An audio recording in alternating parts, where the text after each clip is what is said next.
নমস্কার, আমার সকল দর্শক শ্রোতা বন্ধুদের জানাই আরও একবার শুভেচ্ছা এবং অভিনন্দন। আজকে আমরা জানব আধ্যাত্মিক যাত্রার দ্বিতীয় চরণের কথা। দ্বিতীয় চরণ হচ্ছে এনলাইটমেন্ট। যখন আমরা আনাপানাসতি ধ্যানের অভ্যাস করতে থাকি, তখন আমরা বিপাশনা দশায় প্রবেশ করি এবং বুঝতে পারি যে বাস্তবে আমরা হচ্ছে একটি আত্মা। এটাকে এনলাইটমেন্ট বা বোধ বলা হয়। যত আমাদের বোধের মাত্রা বৃদ্ধি পেতে থাকে, তত আমাদের অনিয়ন্ত্রিত মনের ওপর আধিপত্য বাড়তে থাকে। তখন আমরা আমাদের দৈনন্দিন সাংসারিক জীবনে প্রয়োগ করার জন্য সঠিক জ্ঞান অর্জন করার যোগ্য পাত্র হয়ে উঠি।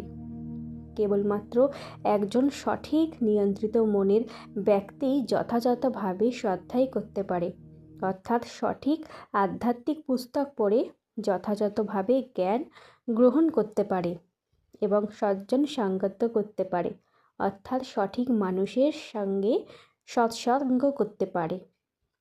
সঠিক আধ্যাত্মিক পুস্তক অধ্যয়ন ব্যতীত এবং সঠিক মানুষের সাথে সৎসঙ্গ ছাড়া প্রকৃতপক্ষে আমাদের এনলাইটমেন্ট পরিপক্ক হয় না। এনলাইটমেন্টের প্রধান দুটি জিনিস হলো, 1 নম্বর হচ্ছে কোনো কিছু নিয়ে শোক বা বিলাপ না করা, দ্বিতীয় হলো সময়ের অপচয় না করা। ধন্যবাদ।